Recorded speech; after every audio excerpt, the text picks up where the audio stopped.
People are sometimes confused with all these terms, ICO, IEO, IDO. Well, I'm sure most of us have heard about ICO in 2017. Seriously, it was an explosion back in the days, but then IEO and IDO came along and they are rather popular in this day and age. So in this video, I'm going to crack them down in an easy to understand way. Without further ado, let's dive right in.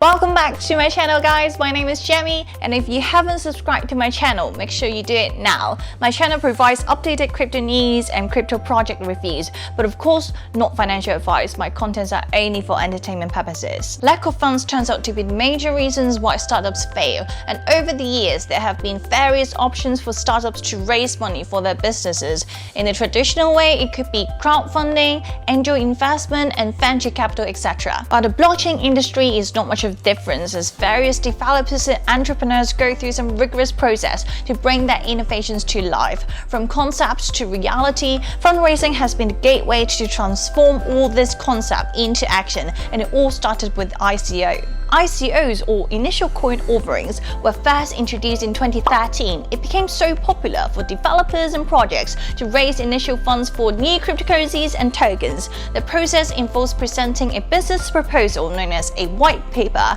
with an outline that defines the company's mission, idea, and tokenomics, which present the distribution of the tokens within the ecosystem of the project. Token sale is fixed, and each token sold in the ICO has a preset price. Investors are motivated to buy ICO as they hope that token they buy at a lower price at the time of the purchase will become more valuable after a specific amount of time, or when it gains popularity. The success of ICOs became a phenomenon and made many investors into millionaires. In 2017, an average of $12 million was raised from 435 ICOs, leading to an astonishing total of $5.6 billion. 2017 became the landmark year for ICOs, that over 90% of the total funds raised through this type of funding. However, the admiration did not last. So what happened? ICO attracted so much global attention, however, it also attracted the attention of scammers. A large number of scams. They lured retail investors into a classic pump and dump scheme. A pump and dump is when the scammers top up the value of the ICOs, drive up the price, and when they reach the desired price, they quickly dump the coins for a profit. The industry was taken over by greed, and poorly informed investors were easily swayed by enticing returns promised by scammers.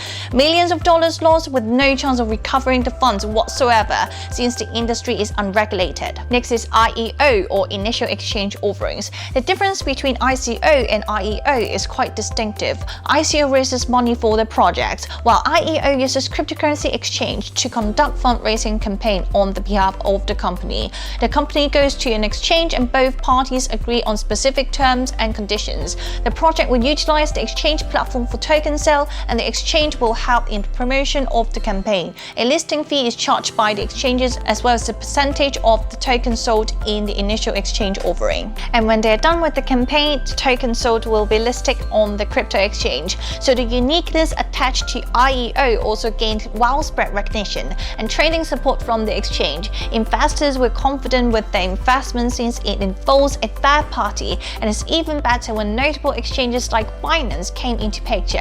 IEO demonstrated to be a much better and safer investment for retail investors. Exchanges are careful enough in choosing which projects to collaborate with because their reputation is put online, so they will do their thorough research before accepting any projects. It's also worthy to note that citizens of the United States are excluded from participating in IEO because fundraising is done in a centralized platform, and the US government considers tokens as securities. Usually, a KYC verification process is needed before using the exchange, yet it did not stop IEOs from raising a substantial amount in its first year of existence. Up next is IDO, or initial DEX offering. It shares the same concept as IEO but with slight differences. IEOs are conducted on centralized exchanges, while IDO happens on decentralized exchanges, or DEX. In other words, IEOs and IDOs are just ICOs but with a third party involved. IDO is a type of crypto asset exchange that relies on liquidity pools pools in which traders can swap tokens, and I'm guessing your next question could be, what's liquidity pool? They are pairs of cryptocurrency assets such as ETH and stablecoins such as USDT. An example is USDT/ETH. You can easily swap such pairs immediately, offering a safe option for you to manage high volatility of crypto and assets by swapping them with each other. Consequently, it enables projects to access liquidity immediately, and without liquidity, a project is bound to fail. In IDO, you can start trading as soon as the project is launched, but it's unfavorable to anyone coming in late because the price starts to climb up immediately, so you better get into the game as early as possible. Listing on IDO is also cheaper, and the speed at which the whole process is set in motion give IDO a huge advantage. To wrap it up, ICO is riskier to investors while IEO and IDO have a similar concept and is less likely to fail on investors. IDOs and IEOs are both considered to be transparent, trustworthy, and secure, but you still need to do your own research for any specific project before investing. The downside of IEO is that it could be expensive, which can be a problem for upcoming developers. The listing fee on exchanges can be ridiculously high, especially with major exchanges like Binance, which is the world's largest centralized crypto exchange. When the listing fees are high for developers, they'll ultimately increase the token price for the IEOs. The reason that developers are still launching IEOs is that the community feels much safer. So for some larger projects, it might be worth launching IEOs. So there you have it, guys. Let me know what you think of fundraising in the blockchain industry. Do you think they will stand the test of time or fade away in a few months or years?